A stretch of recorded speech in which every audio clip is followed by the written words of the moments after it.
Yo, what's going on, guys? Today I'm going to be going over the NBA slate on DraftKings and Yahoo for Friday, February the 1st. We just got a 5-game Friday night slate, sort of a shorter slate for Friday. But we're going to go through each position, talk about some of the guys that I like on this 5-game slate, go through the player pool, give my 5 plays for DraftKings and 5 plays for Yahoo, 5 players that I like for each site specifically.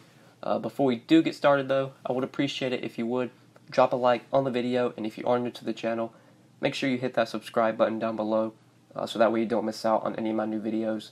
But starting off at point guard today, we got James Harden at the top here, 12-9, facing the Nuggets. So Harden on this slate for me, it just really depends on if Chris Paul plays or not. Right now, Paul is listed as questionable. It looks like Paul's going to play on Friday, and then he's going to rest on Saturday since the Rockets are on the front end of a back-to-back.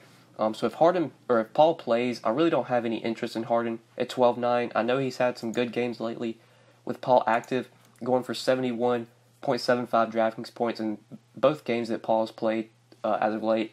We know the minutes are still going to be there for Harden. He's still going to play big minutes, but the usage does take a hit with Chris Paul on the court, and I just don't think he's really worth this 12-9 price. I know his price did drop a bit, but you can get Jokic for $2,000 cheaper, who has just as much upside as Harden right now. That is taken into account that Chris Paul plays. Now, if Chris Paul sits and he's out, then James Harden is probably the best stud on the slate by far, and a guy that you're going to want to pay up for. Don't really have any interest in Westbrook at $11K. There's just other places I'd rather spend my salary today. Road matchup with the Heat, I don't really see Westbrook putting up a ceiling game here. So for point guard at the top, I'm either going to be paying up for Harden if Chris Paul's out. If Chris Paul plays, probably won't be paying up for anyone at this position. Kyrie against the Knicks, obviously good matchup, but the Knicks are going to be short-handed here. They did make some trades, and I'm not sure if Dennis Smith Jr. and Wes Matthews and DeAndre Jordan, if they're going to be active today. I'm not sure if they're going to play. I would imagine they don't play since the trade just happened yesterday. So the Knicks are going to be short-handed. They're probably going to get blown out. Kyrie, I don't like to take into account blowouts, but this game could definitely be over by the third quarter. Probably could be over by the halftime. So Kyrie should most likely play limited minutes here. 9,600. There's just other ways I'd rather go on the slate. Donovan Mitchell, really like the matchup, but with Ricky Rubio back, I don't really have a ton of interest in Donovan Mitchell. I think the guy that I really like is from the Jazz. I do like Ricky Rubio at 6,100. If I'm going to this mid-range at point guard, I like this spot a lot for him against the Hawks. The Hawks have just been getting killed by point guards this year. Trae Young, really, really bad defender. This is a great spot for Ricky Rubio. Great spot for the Jazz, playing up in pace here, going up against the Hawks. We know the Hawks do play at a fast pace, and they are one of the worst defensive teams. I like Rubio quite a bit on DraftKings. On Yahoo, I like him quite a bit as well at $20.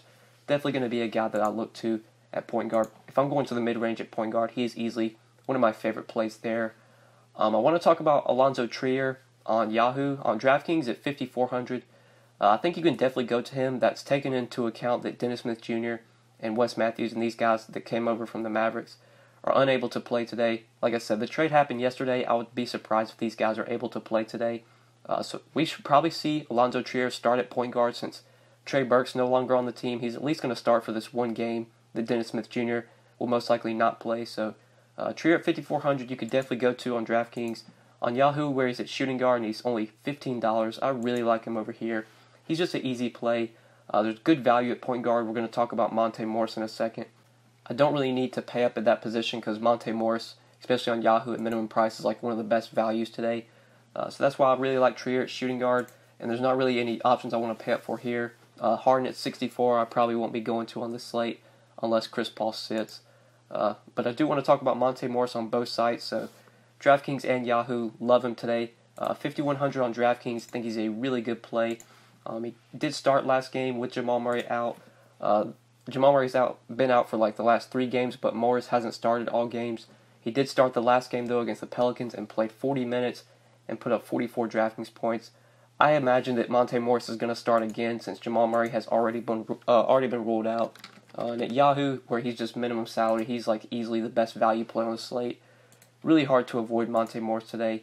If he starts, the minutes should definitely be there. If he comes off the bench, I would have a lot less interest in him. But I imagine he starts, especially because he played so well in the last game that he started. So even with his DraftKings price rising, still like him a ton. On Yahoo, he's probably going to be in all of my 10 lineups. Easily one of the best value plays on the slate. But there's one more guy I want to talk about at point guard, especially for DraftKings, really, really cheap. Kadeem Allen at 3,300, I think actually is going to be a really good value today. I'm going into this thinking that Dennis Smith Jr. and, like I said, DSJ, Wes Matthews, and DeAndre Jordan do not play for the Knicks today, and they're going to be inactive. They're not going to be able to play. I'm just going as a guess. We've seen earlier this year, like with trades happening, it usually takes a game or two before these guys are able to play. Like once Sarge and Covington got traded to the Timberwolves, they didn't play the first game. They played like 2 or 3 games after that. Kind of the same with Jimmy Butler.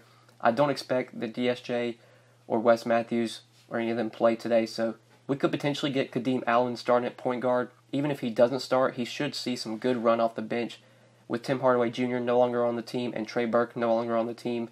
I think we get at least about 25 minutes out of Kadeem Allen. At 3,300, he looks like one of the best value plays on the slate. On Yahoo, he's minimum price at shooting guard, and you can definitely go there, but I'd probably just try and find the $5 on Yahoo and just try and get up to Trier. But on DraftKings, where Kadeem Allen's near minimum price, he just looks like one of the best value plays on the slate today, and he's definitely going to be in my lineups. Hopefully he is starting, because obviously if he's starting, you feel a lot safer about his minutes. You feel like he'll play more minutes if he's in the starting lineup, which there is a pretty good chance that he will be. We'll be interested to see who they start with. No Trey Burke, no Tim Hardaway. If they start Trier at point guard and Allen at shooting guard, or if they start Allen at point guard and Trier at shooting guard, they could definitely do that. And I think both guys would become really good plays. But yeah, let's go ahead and move on to shooting guard now. So at this position, I think Will Barton at 6,600 is in play. On DraftKings, I don't love him, but on Yahoo, where he's small forward, and this position is pretty bad. Really, the only small forward plays I like on the slate are really Will Barton at 21, and then Kevin Knox down there at 16, with all those guys out for the Knicks, not playing. Knox and Will Barton really stand out to me, and obviously if you can pay it for Paul George, you could go there. But I see myself playing a lot of Will Barton on Yahoo. On DraftKings at 6,600, you could definitely go there. There's probably other routes you could take. It's shooting guard, like you could probably save salary and go down to Trier. But with no Jamal Murray, you do see a bit more usage for Will Barton at 6,600. He does make sense for me. But value-wise here, really the only guy I like is Kadeem Allen if you're trying to go cheap. Really not any value that I love at shooting guard besides him. So moving on to small forward now, you do have Paul George at the top here. 9,900 against the Heat. Don't really see Paul George being a necessary play for me today.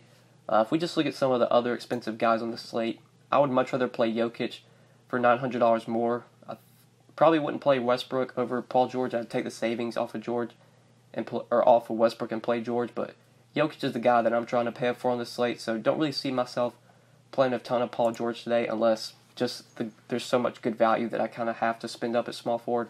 Like on Yahoo, he's probably going to be in some of my lineups because small forward is just a really bad position, and there is good value like at point guard and other plays or other positions to where it's probably going to be easy to fit Paul George in. So he'll be in some of my Yahoo lineups. On DraftKings, though, would not be someone that I really prioritize. Small forward, I really like Kevin Knox. I think Kevin Knox is going to benefit from no Trey Burke and no Tim Hardaway in this game. Should see some increased usage for Kevin Knox. Obviously, if this game blows out, that's a big concern because Kevin Knox might only play 25 or 28 minutes. But if the game stays close, we should get big minutes out of Kevin Knox. Definitely like him at 5,700 if you do want to play him at small forward. Value-wise, though, really don't like any value at this position. This position is pretty gross when it comes to value. Don't really see any cheap plays that I love. So let's go ahead and move on to power forward now. So at power forward, you do have Al Horford, who's been playing really well lately, but his price has started to catch up. He's been benefiting a lot from Kyrie being out, but Kyrie is expected to return in this game, which is going to take a hit on Al Horford. Even in just 24 minutes in a blowout against Charlotte, Horford still put up 37 DraftKings points last game. He was pretty productive in the short amount of time that he was on the court. Obviously, this game has a lot of blowout concern. Horford being up to 7K with Kyrie coming back, I really don't have a ton of interest in him. I would much rather play Kenneth Faried at 6,900. Is a revenge game for Kenneth Faried. He did used to play for the Nuggets, and I think the Nuggets kind of did him dirty, so he could be looking at some revenge here. It's not the best matchup against Jokic, but Faried's just playing big minutes. He's very productive when he's on the court. He's probably going to play 30, 35 minutes if he stays out of foul trouble, and is definitely going to give you a point per minute. So you're probably looking at easily 30 to 35 DraftKings points as a floor from Kenneth Faried. So I do like him at 6,900. if you want to play him. Also really like Noah Vonleh. He should benefit with no Trey Burke and with no Tim Hardaway. That's just more shots to go around. I know Vonleh's not a guy that really takes a ton of shots. Really, when he does his damage, it's really on the glass. But still at 6K, if you do want to play some Noah Vonleh today at power forward, I don't mind him. I did mention Knox, who I like. You can play him at this position. Value-wise, though, I really don't like any value here. Really, nothing stands out to me as must-plays at power forward value-wise. So let's go ahead and move on to center now. At center, talked about Jokic earlier. Love him in this spot at home against Houston, 10,800. We've just seen so far this year when Clint Capella has been out, centers against Houston have been able to succeed pretty often. Jokic should have a ton of success here. We kind of saw it with how the Pelicans have shaped out, with how Anthony Davis got hurt and got taken out of the rotation. They had to put Jahlil Okafor in the rotation, give him big minutes. And Jahlil Okafor, not the best defender. We've seen big centers be able to really rough up the Pelicans lately. It's kind of the same with the Rockets. You take Clint Capella out of the lineup, replace him with Kenneth Faried. Definitely going to get much worse defensively down low. So this is a great spot for Jokic. If this game stays competitive, which it should, we should get big minutes out of Jokic. He should be very productive in this spot. So I like him a ton at 10-8. Plus Jamal Murray has already been ruled out, so you give increased usage to Nikola Jokic. I like him on DraftKings a ton. Like him on Yahoo as well. He's going to be in a ton of my lineups. He is definitely my favorite stud on this slate. If Chris Paul does not play, if Chris Paul plays, if Chris Paul does not play, then James Harden becomes my favorite stud on the slate. But right now, I'm going into it thinking Paul plays, so that makes Jokic my favorite option to pay up for. But there is another expensive center I like. You can definitely go to Rudy Gobert, 8,500, but I do really like Marc Gasol. On DraftKings, I think it's pretty close between Gasol and Gobert, because there is just a $700 difference, but I would still take Gasol here. On Yahoo, there's a big difference in salary. Gobert is 36, Gasol is 27. I would much rather have Marc Gasol. I really like Marc Gasol on Yahoo. He's probably one of my favorite center plays besides Jokic. This is a great spot for Gasol. He just torched this Hornets team earlier this week, a couple weeks ago. They played on the 23rd. We got 39 minutes. I believe it was an overtime game, but 39 minutes out of Gasol and 68 DraftKings points. Had a 22-point triple-double, 22, 17, and 10. Massive game out of Gasol. We've seen so far with Cody Zeller out of the lineup, big centers have been able to succeed against the Hornets. The Hornets have really struggled defensively against centers with Cody Zeller out, and I think Gasol has a ton of success in this matchup. Plus, Mike Conley is questionable, and if Mike Conley were to sit, this is even a bigger boost for Marc Gasol. So I love him on the slate at 7,800. I don't see him being insanely popular, but it is a shorter slate, just 5 games, so he'll probably get some ownership, but I don't see him being like massive chalk. People are most likely going to pay it for Jokic, which is obviously a good route to go. But I don't know if people would be playing Jokic and Gasol together, which is something I do like doing on this slate. But other centers we can go to, I mentioned Faried, who you could play at 6,900. You could definitely go there. But value-wise at center, there's really no value that I like at this position. Mostly going to be paying up for Jokic and playing some Gasol here as well. That's kind of where I'm looking to at center. But yeah, guys, I think that's it for this 5-game slate. I think that's it for the video. So hopefully you guys did enjoy the video. Hopefully it did help you. If you enjoyed, make sure you click that like button down below. Make sure you subscribe if you have not already. And if you do have any questions, feel free to leave them in the comment section below or hit me up on Twitter at the DFS_GOAT. But yeah, guys, good luck tonight on this 5-game slate. We'll see you in the next video.